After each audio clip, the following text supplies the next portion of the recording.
Magandang araw mga ka-Werpa Pits. Nandito tayo ngayon para magbigay na naman ng mga panibagong tips sa ating tutorial dito sa Werpa Pits natin, no, sa YouTube.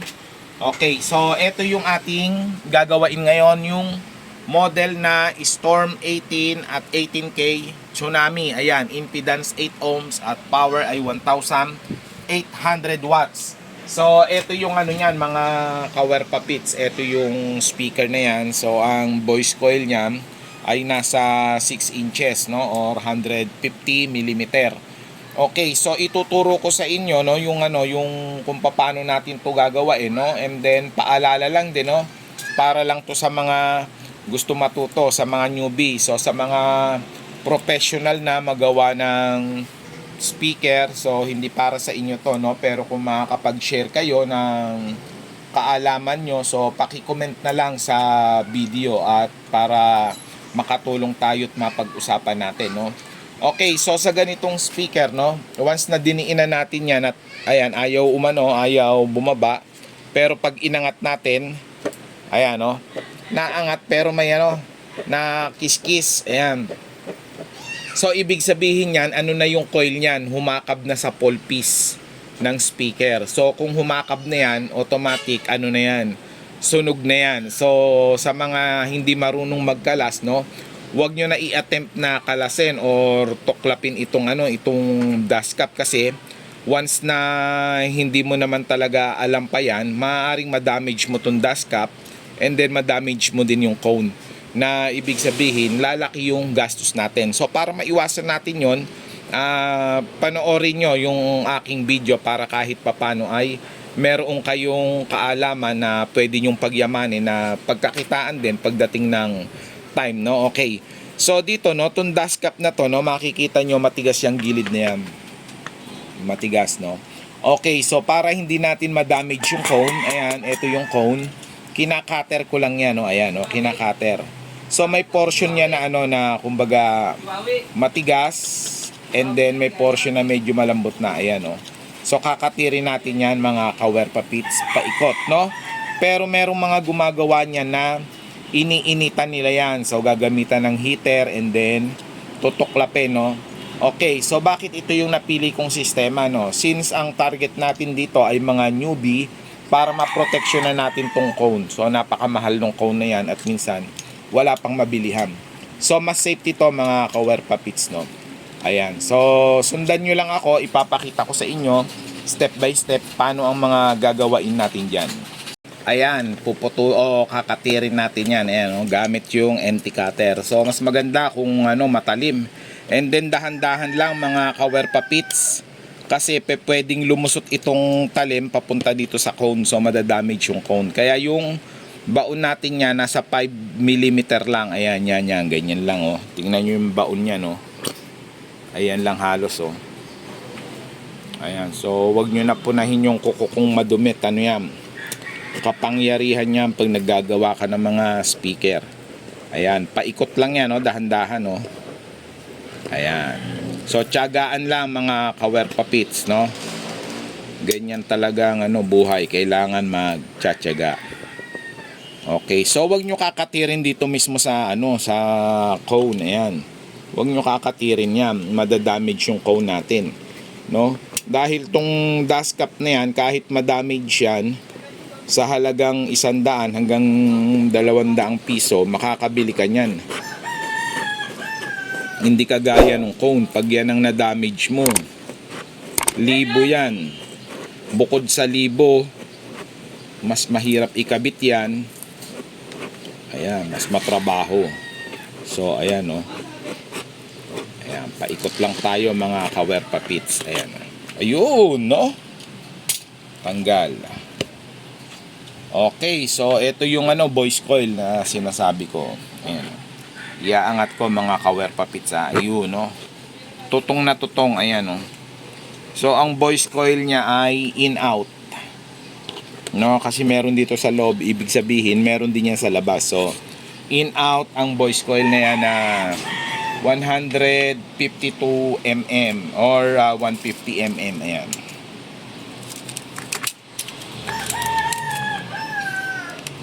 ayan, oh. 130. Ayan, ayan. Ayan, oh. So 130, nasa 5 inches mahigit. Ayan, oh, yan, oh, 5 inches mahigit. Okay, so i-rewind din natin yan, no? Papakita ko rin sa inyo mga kawerpa pits paano natin titirahin yan. So ngayon ang gagawin natin ay tatanggalin muna natin itong voice coil. Okay mga kawerpa pits, so tinanggalan natin yung dust cap, no? And then ang ano natin ngayon is ipo-pull out natin tong voice coil. So sa pagpo-pull out niyan, pwede nyong sundutin ng kutsilyo, mga improvise o ganyan. Pwede ring initan yan. Okay, so ayan.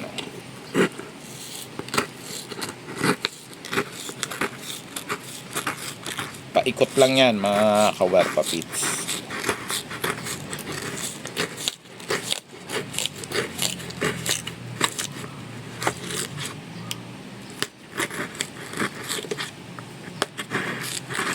Nagdi-DIY tayo mga kawerpa pits ng ganitong mga voice coil, made to order. Minsan naman pinopost namin sa Shopee. Mas mura kumpara sa mga sa mga factory made. Ayan, no, tinanggal na natin, no.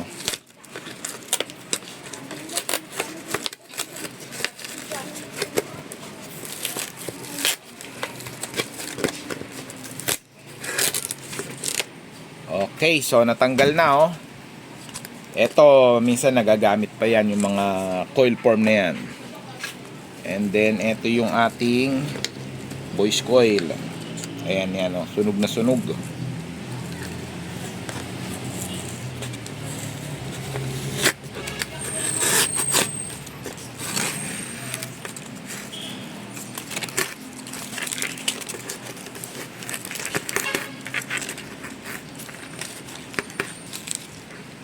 So ito yung terminal. So pwede nyo ring isave yung terminal na yan para hindi na kayo maghihinang dun sa mismong terminal. Dito na lang sa wire, no.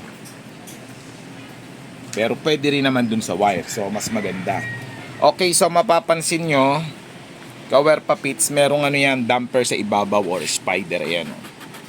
Pero pag kinapa nyo dito sa ilalim, ayan, meron din siya. So makapal yung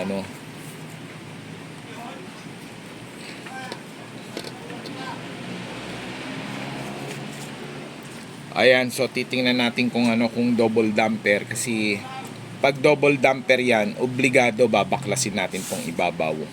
Kung hindi naman, pwede naman ito lang yung kakayasin natin para paggawa natin ng panibagong voice coil, i-insert lang natin diyan. So sundan nyo lang uli ako mga kawerpa pits. Okay. Tuloy-tuloy, no, paggagawa natin. Okay, so ito yung sinasabi kong i-recover, and then mapapansin nyo, no, nakalubog siya sa sa epoxy. Ayan, no, epoxy na mukhang resin. Ayan. Okay, so yung resin na yan, tatabtabin natin yan, kumbaga paluluwagan natin. Kasi hindi natin maipapasok yung voice coil. Ayan, no. Hindi papasok yan, no, 130 mm na voice coil. So para pumasok, luluwagan natin. So paano luluwagan? Gamit natin ang heater gun. Ito, oh, heater gun, oh, ayan. Okay, so iinitan natin yung portion na to. So pag mainit na, kakayasin natin ng kutsilyo. Ayan, improvise. So mas madali yon. And then hindi natin mape-perfect na sobrang bilog yan. Kaya pag ipipinish natin yung pinaka butas niyan, ang pampinish natin, eto. Ayan, oh. So umiikot yan, oh. Ipangaano natin yan, pang pipinish. Okay, so sundan nyo lang ako, mga kawerpa pits. Papakita ko sa inyo ng actual. Papasilip ko kung paano. Okay, so actual natin, no, ayan, no. So mainit yan, mainit, ayan. Okay, sa pagpapainit, ang sesentrohin natin itong itong epoxy. Wag yung magnet, kasi yung magnet pag umiinit yan, humihina yan. No, wag din biglaan, dahan-dahan lang. So ganun yung pag-iinit niya, no. Hindi biglaan. So papakita ko lang sa inyo ng konti, no, kung paano matutuklap yan. Ayan, no. So pag medyo mainit na, ayan, lalambot siya. Ayun, no. O Madam Chilay, ayan, no. Ayan, no. Ayun, no. Yan, so mas madali, oh. Babawasan muna natin yan bago natin tabtabin. Matapos nating initan, ayan, natanggal natin, oh, yung mga epoxy sa gilid, ayan. So ayan, madami. So ang lalaki niyan. Ito ano lang yan, masking tape, para di lang dumiretso dun sa gap yung yung mga matatanggal na ribaba. Okay, so ayan, no?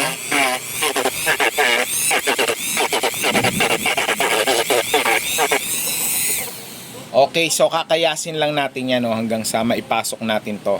Hindi natin kailangan ng sobrang laking space, kasi once na magkaroon niya ng malaking space, mga 2mm or humigit sa 1mm, mahirap idikit yan. Malalaglag yung pandikit dun sa loob.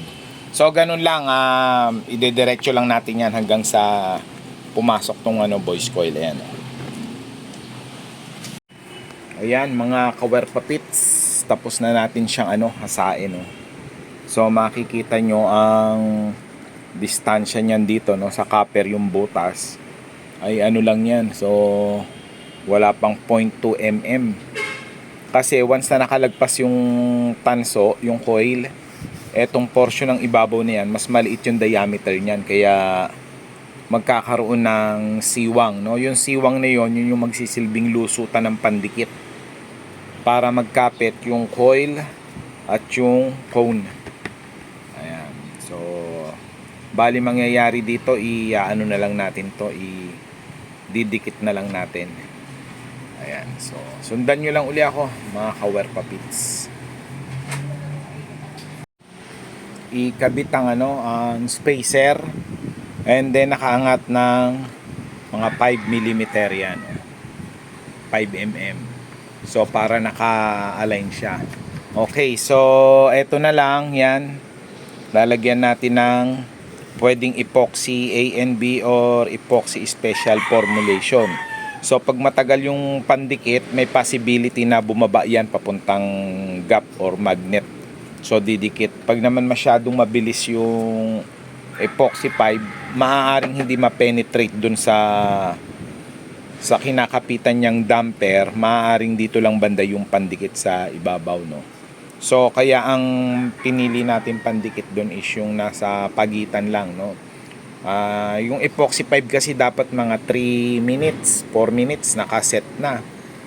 So meron tayong pandikit na na umaabot na mga 7 minutes, 8 minutes ang settings bago medyo tumigas. So yun yung gagamitin natin, no. Kasi yung special formulation naman, matagal talaga yun. So pwedeng lumaglag. Maganda sana yun, makaka-penetrate dito sa portion dito, dikit na dikit yung coil. Yun lang, yung disadvantage niya, talagang may possibility na lumusot sa ilalim at magugulat na lang kayo, stock up na yung yung voice coil nyo. Okay, so 010 yung spacer natin, no, sa ating DIY na voice coil ng Tsunami. Okay, so ang presyo niyan ay 1,400, no, sa ating sa ating Shopee account. Okay, so nilagay ko lang sa plastic yung yung epoxy. Ayan, no. So pag nalagay na, medyo nyo lang.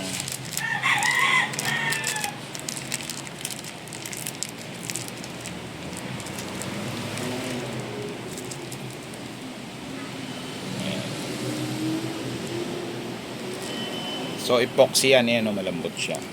So kailangan ma-set nyo na yan, kasi ilang minuto lang na yan, titigas na yan. So bubutasan natin ng konti sa pinakakanto. Ayan, no. Okay, so ayan, no, makikita nyo mga kawer papits. Ayan, no, piniga na natin, no, nalabas yun. Ayan, no.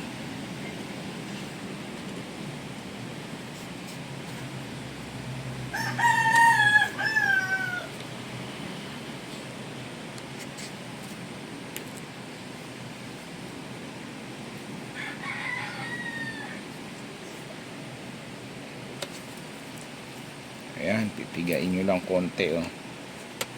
Ayan, nag-accelerate na yung pandikit. Nararamdaman ko ano na, umiinit na. So kung epoxy plus 5 yan, wala na, natuyuan na tayo. Since matagal konti matuyo to, so nabibigyan pa tayo ng ng pagkakataon. So kung kapusin man, okay lang, pwede naman mag take 2 dun sa portion na na hindi nalagyan ng pandikit. Ayan, paubos na pati. Ayun, so nagpang-abot pala.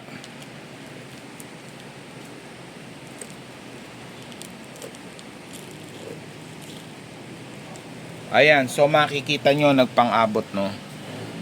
Nagpang-abot yung pandikit natin. Ayan. So hayaan nyo lang mag-penetrate konti. So lumusot dun sa sa siwang. Ayan, no. Ayan, so pwede nyong iangat konti. And then yan. Okay, so pag nag-penetrate na yan, wag nyo hahayaan na kaganyang position yan. So itatagi-tagilid natin yan. Ayan, dahil lulusot yan sa ilalim. Ayan, no. So para tayong mabigat mga kawer papits.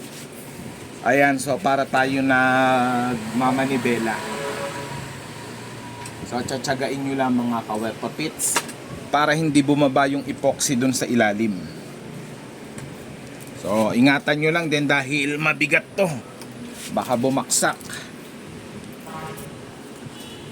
Ayan, so ganyan lang, tsaga-tsaga lang, oh. Ililipat-lipat nyo lang din para ma-maintain lang yung kasama tiyan. Buti na lang malaki tiyan natin. So ganyan lang yan, patutuyuin ko lang, babalikan ko kayo. Okay, matapos natin maidikit, ayan, after 10 minutes, so medyo tuyo-tuyo na yung pandikit. Ikakabit naman natin tong pinaka-terminal nya.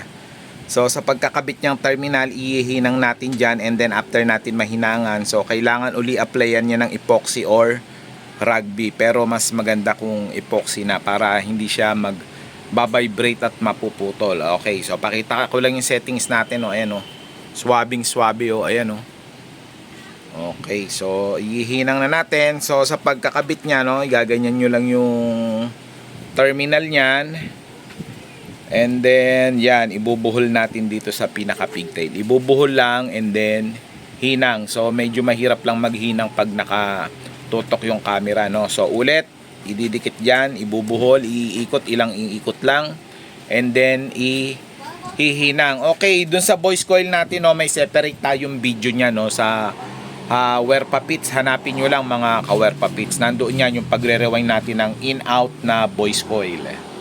Okay, so matapos natin ihinang and then lagyan uli ng epoxy. So mapapansin nyo may another epoxy, and then yung mga sumobra konti, in-apply ko na din. So pwede na natin testingin, ayan, testingin lang, konting patunog lang para una, basa pa yung pandikit, pangalawa, nakaka-copyright tayo, na-i-strike tayo, ayan, ayan.